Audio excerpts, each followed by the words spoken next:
আসসালামু আলাইকুম আপু। ওয়ালাইকুম আসসালাম। কি অবস্থা? বাসা সবাই ভালো? হ্যাঁ, ছাদে কিন্তু বিকালে ঘুরতে উড়াবো। ঠিক আছে, ডান, দেখা হবে ছাদে। মাত্র 1 মাসেই এই কলোনির সবাই আমাদেরকে আপন করে নিয়েছে। আমার মনেই হয় না এখানে মাত্র 1 মাস হয়েছে এসেছি।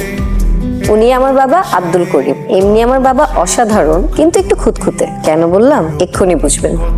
নুপুরের মা, তুমি মনে হয় চায়ের লিকারটা আর একটু কড়া করলে পারতে, চিনি আর একটু কম দেওয়া উচিত ছিল। যেটা দিছি সেটাই খাও। বাবা যতই খুঁতখুঁতে হোক, মায়ের সামনে ওনার খুঁতখুঁতেপনা চলে না। মাকে বাবা অনেক ভালোবাসেন। এই কলোনিতে আসার পর এই মেয়েটার সাথে আমার অনেক ভালো সম্পর্ক হয়েছে। আমি যেমন নুপুর, ও হলো পায়েল, মানে ওর নাম পায়েল। মেয়েটা দ্রুত মিশে যেতে পারে নাকি আমি দ্রুত মিশে যেতে পারি তা জানি না, অন্তত একটা বান্ধবী পেয়েছি। এটা বেশ কুল একটা ছেলে, শান্ত। ওকে, যেটা দেখলাম তুমি অবজার্ভ করতে থাকো।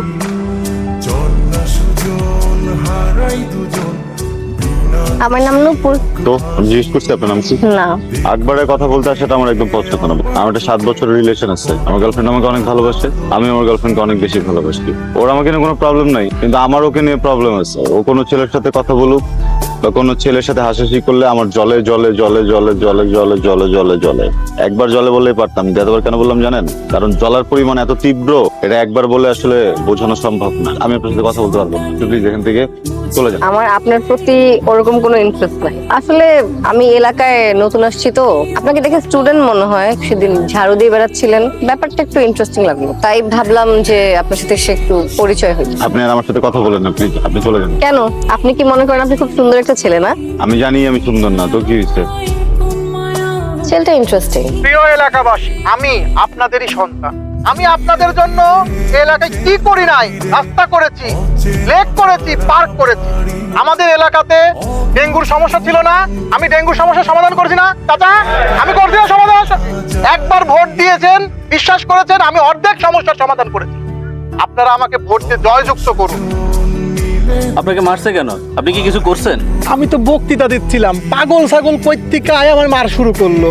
উনি কি আপনার সাথে খারাপ কিছু করেছে? ওনার সাথে কি আপনার পূর্ব কোনো দ্বন্দ্ব ছিল? না, তাহলে ওনাকে মেরেছেন কেন? মাথা তার তো ছিঁড়ে গেছে, হঠাৎ করে মাইরে বসছি, সরি। এই মিয়া ফাইজলামি করো। পুলিশের সামনে কিভাবে কথা বলতে হয় ওইটা বুঝো না?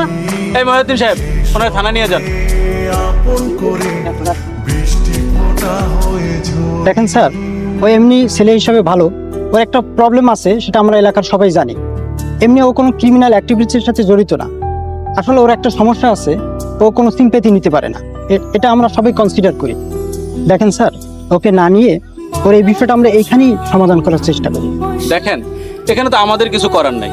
এটা ভদ্রলোক, মানে আপনাদের এলাকার কাউন্সিলরের ব্যাপার। ওনাকে মারতেছিল, আমরা এসে দেখি। এখন উনি যদি মানা না করে, আমাদের তো থানায় নিয়ে যেতে হবে। দেখো মেহেদি, তুমি তো আমাদের ছোট ভাই। এলাকার সবাই মিলেই তো আমরা তোমাকে কাউন্সিলর বানাইছি। তুমি এই বিষয়টা নিয়ে আর পুলিশের কাছে যেও না, আমরা এলাকার সবাই মিলে এটা সমাধান করি। ভাই, আপনি আমার এই রিকোয়েস্টটা কইরেন না। ও আজকে আমার গায়ে হাত তুলছে, এরপর ওদের কই কই হাত দিব আপনার কোনো ধারণা আছে? ওর মতো একটুক একটা পোলা ওই আমারে মারে, আপনি বুঝতেছেন? আমি রানিং একজন কাউন্সিলর, ওই আমার গায়ে হাত তুলছে। আমি আপনার রিকোয়েস্টটা রাখতে পারতেছি না ভাই, আপনি আমারে মাফ কইরা দিয়েন, ওই থানায় নিয়ে যান। আমি আসলে ভুলটা করে ফেলছি, আমি বুঝতেছি পুরো দোষটা আমার। তো ভাইয়া, যেহেতু আপনার ক্ষমতা আছে আমাকে জেলে পাঠায় দেওয়ার, আমার মনে হয় যে আমাকে জেলেই পাঠায় দেন।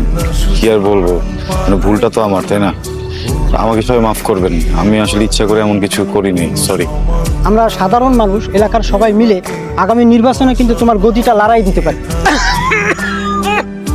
আপনি এই সামান্য বিষয়টারে এত বাড়ানোর কি দরকার আছে কোন? আমি কি কইছি ওরা জেলে পাঠাবো? আমি তো ওরা জেলে পাঠাইতেছি না। লাবিব ভাই, বারবার করে বলছিলাম আমাকে ফলো করেন না, হলো না ঝামেলাটা। এখন যদি বলি কালকে থেকে আমাকে ফলো করেন না, পারবেন? না।